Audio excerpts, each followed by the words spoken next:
Hi tears, எல்லோரும் எப்படி இருக்கீங்க? ஊருக்கு வந்ததுலேருந்து நான் ரொம்ப ஆக்டிவாகவே இல்லை. 1 வீக் தானே லீவே, கொஞ்சம் ஃபேமிலியோட டைம் ஸ்பெண்ட் பண்ணலான்னு சொல்லிட்டு நான் வீடியோ கூட ஷூட் பண்ணுறதில்ல. இன்றைக்கி வந்து குழந்தைங்கள கூட்டிகிட்டு கொஞ்சம் வெளியில் போயிட்டு வரலான்னு கிளம்பியிருந்தோம். கொஞ்சம் திங்ஸ்லாம் வாங்க வேண்டியது இருந்தது, அதெல்லாம் வாங்கிட்டு. இந்த ஏரியாவில் யாராச்சும் இருக்கீங்களா? இந்த ஏரியா தெரிஞ்சால் எனக்கு கமெண்டில் சொல்லுங்கள். உலகத்திலே பிடிச்சமான இடம் எதுன்னா நான் இந்த ஏரியாவை தான் சொல்லுவேன். ஒவ்வொருத்தருக்கு லைஃப்பில் ஒரு ஏரியா ஸ்பெஷலாக இருக்கும். அந்த மாதிரி தான் எனக்கும் இந்த ஏரியா. ஐயப்பன் கோயிலில் நல்லா பூஜைலாம் நடந்துகிட்டு இருந்தது.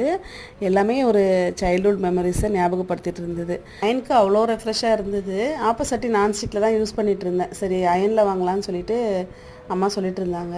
ஃபஸ்ட் அயனில் காட்டினாங்க, அதுவும் ரொம்ப நல்லா இருந்தது. ப்ரைஸ் தான் கொஞ்சம் அதிகமாக இருந்தது.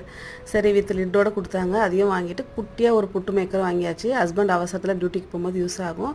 க்யூட்டாக ஒரு கேலண்டரும் கிஃப்ட்டாக கொடுத்தாங்க. நமக்கு எப்பவுமே கிஃப்ட் மேலே தான் ஒரு கண் இருக்கும். ஹாப்பியாக வந்து பர்ச்சேஸ் முடிச்சுட்டு நைட் ஆனதே தெரியல, வீட்டுக்கு ரிட்டன் ஆகியாச்சு.